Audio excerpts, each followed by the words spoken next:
라이언 킹은 아프리카 대초원에 관한 대표적인 애니메이션 영화입니다.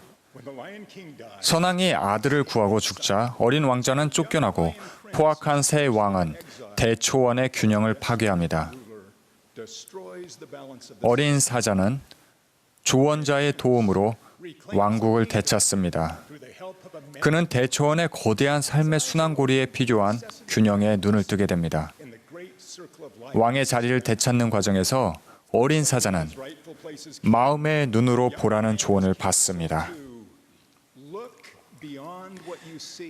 우리 아버지께서 가지신 모든 것에 대한 상속자가 되는 과정에서 우리는 복음을 통해 보이는 것의 이면을 보라는 가르침을 얻습니다.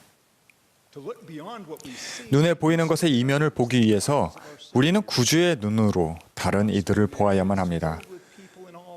복음 안에는 참으로 다양한 사람들이 있습니다. 우리는 세상, 교회 회원들, 심지어 가족조차도 완전히 다 알지는 못하므로 그들이 내리는 결정과 심리적 배경을 온전히 이해할 수 없습니다. 우리는 경솔한 추측과 고정관념을 넘어 우리 자신의 경험에 국한된 좁은 시야를 넓혀야 합니다.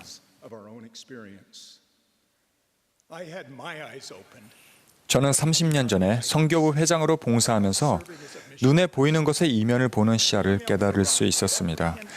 눈에 불안이 가득한 젊은 선교사가 도착했습니다. 접견하는 동안 그는 집으로 가고 싶습니다 라고 힘없이 말했습니다. 저는 마음속으로 해결할 수 있을 거야 라고 생각했습니다.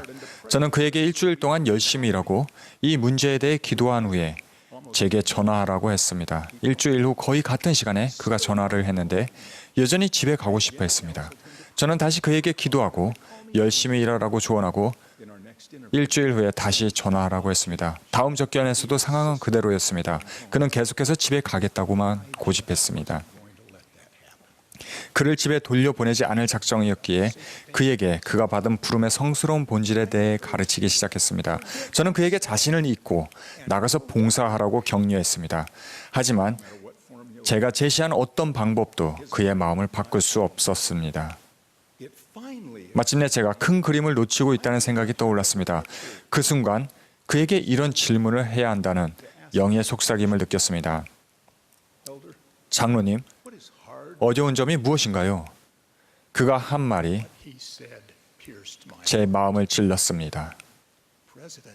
회장님, 저는 읽을 줄 모릅니다.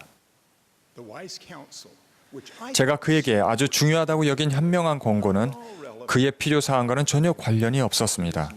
그가 제게서 가장 필요로 했던 것은 성급한 판단을 내리는 대신 영의 도움을 받아 그 장로의 마음을 진정으로 이해하는 것이었습니다. 그에게 필요한 것은 제가 그를 올바르게 보고 희망의 이유를 제시하는 것이었습니다. 그런데 저는 무신경하게 그를 상처 주고 있었던 것입니다. 이 용감한 장로는 읽는 법을 배웠으며 순수한 예수 그리스도의 제자가 되었습니다. 그 덕분에 저는 내가 보는 것은 사람과 같지 아니하니 사람은 외모를 보느냐 나 여호와는 중심을 보느니라 라고 하신 주님의 말씀에 눈뜨게 되었습니다. 주님의 영이 우리 시야를 넓혀주시는 것은 얼마나 큰 축복입니까? 선지자 엘리사가 잠에서 깨어 아람 군대가 말과 병거로 성읍을 둘러싼 것을 보았던 일을 떠올려 보십시오. 그의 사환이 두려워하며 엘리사에게 그런 난간에 처했으니 어찌해야 하냐고 물었습니다. 엘리사는 그에게 걱정하지 말라 하고 다음과 같은 인상적인 말을 남겼습니다. 두려워하지 말라. 우리와 함께한 자가 그들과 함께한 자보다 많으니라. 사안은 선지자의 말을 이해할 수 없었습니다. 그는 육신의 눈으로 보는 것 이상을 볼 수 없었습니다. 하지만 엘리사는 수많은 천군이 선지자의 백성을 위해 싸울 준비를 갖춘 것을 보았습니다. 엘리사가 주님께 간구하여 그 청년의 눈이 열렸습니다. 그가 보니 불말과 불병거가 산에 가득하여 엘리사를 둘렀더라.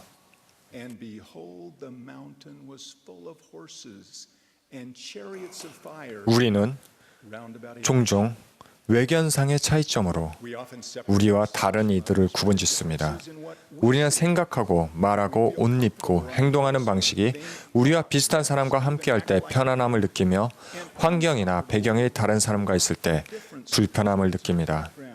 실제로 우리는 모두 다른 나라 출신이고 다른 언어를 사용하지 않습니까? 우리 자신의 극히 제한적인 삶의 경험을 통해 세상을 바라보지 않습니까? 선지자 엘리사와 같이 영적인 눈으로 바라보고 말하는 사람이 있는 반면 제가 문맹인 선교사가 경험했던 것처럼 육적인 시각으로 바라보고 소통하는 사람도 있습니다.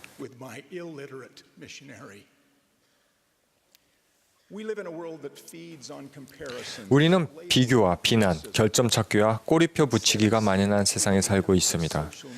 우리는 소셜미디어의 렌즈를 통해 보는 대신 우리 각자가 얻을 수 있는 신의 속성을 찾기 위해 내면을 들여다보아야 합니다. 이러한 신성한 특성과 열망은 핀터레스트나 인스타그램에 게시되지 않습니다. 다른 이들을 받아들이고 사랑하는 것이 그들의 사상까지도 수용하라는 뜻은 아닙니다. 우리는 분명히 진리에 가장 충실해야 하지만 그로 인해 친절함을 잃어서는 결코 안 됩니다. 다른 사람은 진실로 사랑하기 위해서는 우리가 결코 온전히 알 수 없을 한계와 경험을 지닌 사람들이 기울인 최선의 노력을 받아들이기 위해 계속해서 노력해야 합니다. 눈에 보이는 것 이상을 보려면 의식적으로 굳게 초점을 맞춰야 합니다. 2016년 5월 28일 16살인 보 리치와 그의 친구인 오스틴은 콜로라도에 있는 가정농장에 있었습니다. 보우와 오스틴은 종일 신나는 모험을 할 기대에 부풀어 각자의 4륜 산악 오토바이에 올라탔습니다. 얼마 가지 못한 지점에서 상황이 위태로워졌고 비극이 닥쳤습니다. 보우가 몰던 차량이 갑자기 전복되면서 180kg이 넘는 쇳덩어리에 깔려 움직일 수 없게 된 것입니다. 친구 오스틴이 도착했을 때 보우는 생사의 갈림길에서 고전하고 있었습니다. 오스틴은 모든 힘을 짜내어 친구를 오토바이 밑에서 꺼내려 했지만 오토바이는 꿈쩍도 하지 않았습니다. 그는 보우를 위해 기도한 다음 도움을 청하러 갔습니다. 마침내 구조대원이 도착했으나 몇 시간 뒤 보우는 세상을 떠났습니다. 필멸의 삶을 마친 것입니다.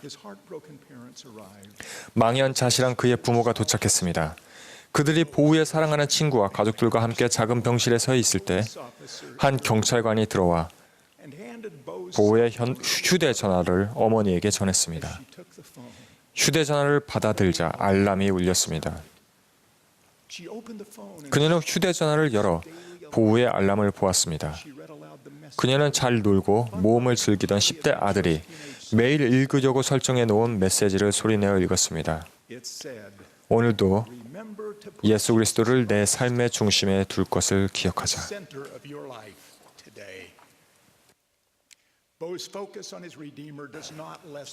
보우가 그의 구속주에게 초점을 맞추었다 해서 그의 부재를 느끼는 사랑하는 이들의 슬픔이 줄어들지는 않습니다. 하지만 그 메시지는 보우의 삶과 선택에 큰 희망과 의미를 부여합니다. 그의 가족과 친구들은 그 메시지를 통해 그의 때이른 죽음에 대한 슬픔을 넘어 다음 생에 실제하는 기쁨을 볼 수 있습니다. 아들의 눈을 통해 그가 가장 소중히 여기는 것을 본 일은 보우의 부모에게 얼마나 깊은 자비입니까? 교회 회원으로서 우리는 필면의 눈으로만 바라보며 구원에서 멀어질 때 우리에게 경고하는 개인적인 영적 알람을 은사로 받았습니다. 성찬식은 우리가 매주 예수 그리스도께 집중하도록 상기해 주어 우리가 항상 그를 기억하고 항상 그의 영과 함께하도록 해줍니다. 그렇지만 우리는 때때로 이런 암시와 경고의 느낌을 무시합니다. 우리가 예수 그리스도를 우리 삶의 중심에 둘 때 그분은 우리가 혼자서 이해할 수 있는 것보다 더 큰 가능성을 보도록 우리의 시야를 넓혀주실 수 있습니다. 저는 어느 충실한 자매님에게서 자신이 받은 보호 경고에 관한 재미있는 편지를 받았습니다. 그 자매님은 남편이 자기 감정을 이해하게 하려고 자신에게 거슬렸던 남편의 말과 행동을 휴대전화에 저장하기 시작했다고 했습니다. 그녀는 적당한 때에 모아놓은 증거 자료를 남편에게 보여주어 남편이 자신의 방식을 바꾸고 싶단 마음에 들게 하려고 했답니다. 하지만 어느 일요일 성찬을 취하며 구주의 속죄에 집중하는 동안 그녀는 남편에 대한 부정적인 감정을 기록하는 것이 자신을 영에서 멀어지게 하며 남편을 결코 변화시킬 수 없다는 것을 깨달았습니다. 마음속에서 영적인 알람이 울렸고 더는 문제 삼지 말자. 모두 너그럽게 생각하자. 도움이 되지 않는 그 메모를 삭제해버리자 라는 생각이 들었습니다. 편지는 이렇게 이어졌습니다. 모두 선택을 누르기까지 시간이 좀 걸렸습니다. 삭제를 누르는 데에는 시간이 더 걸렸죠.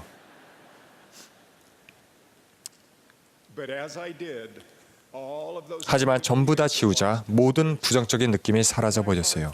제 마음은 남편에 대한 사랑과 주님에 대한 사랑으로 가득 찼답니다. 다메섹으로 가던 사울처럼 그녀의 시각이 달라졌습니다. 왜곡의 비늘이 그녀의 눈에서 떨어져 나갔습니다. 구주께서는 자주 육체적으로나 영적으로 눈먼 자들의 눈을 뜨게 하셨습니다. 문자 그대로 또 비유적으로 신성한 진리의 눈을 뜨는 일은 우리가 필멸의 근시안을 고칠 수 있게 해줍니다. 우리가 삶의 궤도를 수정하거나 더 넓은 영원한 관점으로 바라볼 필요가 있음을 알려주는 영적인 알람에 주의를 기울일 때 우리는 성찬의 약속에 따라 주님의 영을 동반할 수 있습니다. 이 일은 조셉과 올리버가 커틀랜드 성전에서 예수 그리스도로부터 강력한 진리들을 가르침 받을 때 일어났습니다. 주님은 필멸의 한계라는 휘장이 그들의 마음에서 거치고 그들의 이해의 눈이 열리리라고 약속하셨습니다. 저는 예수 그리스도의 권능을 통해 우리가 문자 그대로 보는 것을 넘어서 영적으로 볼 수 있게 된다는 것을 간증합니다. 그분을 기억하고 그분의 영이 우리와 함께할 때 이해하는 우리의 눈이 열릴 것입니다. 그렇게 되면 하나님의 위대한 실제하심이 우리 각자의 마음속에 더욱 강하게 새겨질 것입니다. 예수 그리스도의 이름으로 말씀드립니다. 아멘.